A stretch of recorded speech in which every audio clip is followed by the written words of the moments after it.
you know, electric guitars weren't really, women didn't play them. Mark. We had the first all-girls rock and roll band in the 70s. And I really felt that the sky was the limit. Kenny Laguna took my book and believed that this could be a feature film when basically no one else did. And he kept at it and kept at it, and he made this a reality. It was something really great for me to do, especially because it was about young women. You know, I could see myself in the characters. Our movie is about the really tiny little period of time that they did it in, because it was only from, they started when they were 15, and Cherie left the band before she even turned 18, so. When you're 15 years old and you join a rock band, I'd never sang professionally in my life. Hello, Daddy. Hello, Mom. I mean, Cherry Bomb. All of us, we just kind of out of nowhere were thrown onto a stage and thrown together. Then what we encountered on the road was just extraordinarily hard.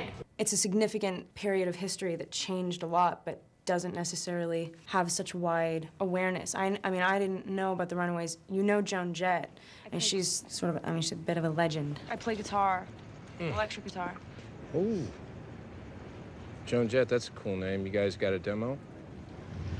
At that time, women just were not accepted in rock and roll. I had no doubt. Once I saw David Bowie on stage, I had no doubt what I wanted to be. We just had no support. Nobody believed that we could be as good as we were until they literally got past the fact that we were teenagers and heard the music and saw the performance and went, wow, you know what? These girls are good. Good fucking job! No, really, really good fucking job! Anarchy, mayhem! I've always really been into rock and roll. That's why this is like an insane concept for me. For lack of a better word, it was just weird. I just wanted to approach it in a way that was like delicate, I guess, and like respectful. And then I realized I didn't have to be so delicate and respectful, and that she was actually just the coolest person that I've ever met in my entire life, but like the fundamentally cool, and not just like, oh, you're nice, cool.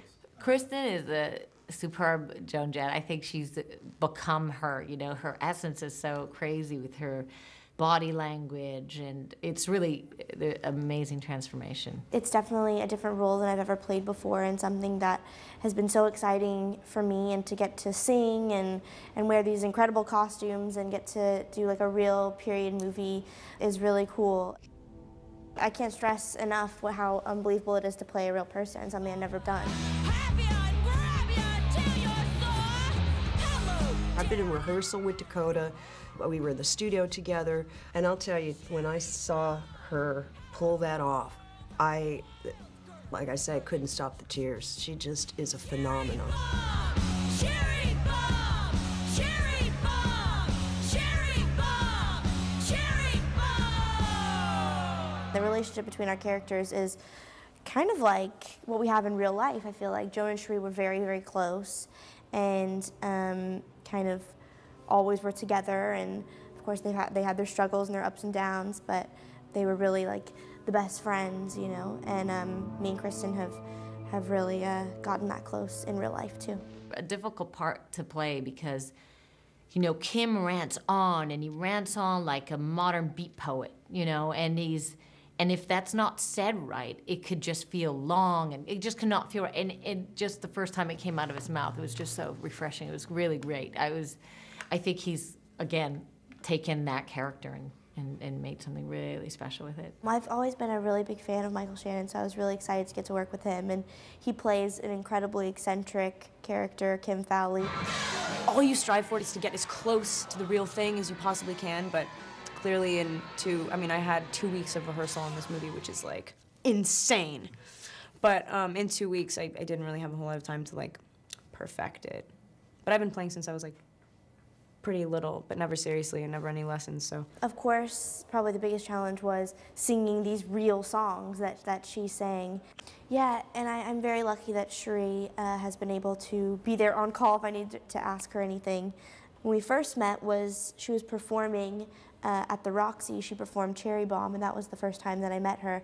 And it was amazing to get to see her really do it in real life. I think that's the moment I realized I had a lot to live up to, because even today she still has such a stage presence and is so incredible when she performs. It did take a lot of preparation. I did some voice lessons and choreography, because there's specific things that Cherie does when she's on stage. And I think we had like 2 weeks of rehearsal where like the band just got together and played the songs, so we were just very comfortable with them, and it came like second nature. I'm so blessed. She's my favorite actress. She was before this movie. It's nice. Everybody's done a really good job to create like an entire environment, so you don't feel like you're faking it. It actually sort of genuinely feels like we're actually in 1975. In the beginning, it's quite, the valley and beautiful sunny California, and how that changes throughout the film, and how it gets grittier as they get onto the road, and then they kind of come back to this place, but the place is now a little bit different, a little bit maybe void of color, and a little bit seen through the eyes of the character. It was unexpected for them, their fame in Japan. So Japan, I wanted to make them feel smaller and big, beautiful, kind of graphic, maybe even futuristic settings. It's in a time that it wasn't okay for girls to play rock and roll, and it wasn't okay for girls to look different. I mean, it was a very sort of outlandish thing to have short, chopped into black hair and not, look, pretty all the time. I think that it really just helps you get in the mood when you put on these clothes, and I have this haircut and this makeup. I think it just kind of, you can't help but transform into someone else. Okay, cut the rehearsal. You can rest easy with Flores that it's going to look great. I mean, she really makes astounding visual work. Definitely the experience of music videos for sure helped. How do I find something new, but how do I make it realistic? Because my stuff is a little bit more surreal, and how do I ground myself onto this, the realism of the girls and what they're going through and stuff like that. For me, it's like a hopeful, inspirational story, hopefully for young girls, to be able to do what they want. And it doesn't necessarily have to be music. If it's music, it's great. If it's not, it's, and just to follow their heart. Love is Pain. Love is Pain is my favorite song. Definitely. Mine would be Cherry Bomb. Cherry Bomb is my favorite Runaways song because, especially for Cherie, that's like her thing. You're probably going to think I'm going to say Cherry Bomb, but I'm not. I mean, I love Cherry Bomb, but my favorite Runaways tune is You Drive Me Wild. It was Joan Jett's first tune that she'd ever written.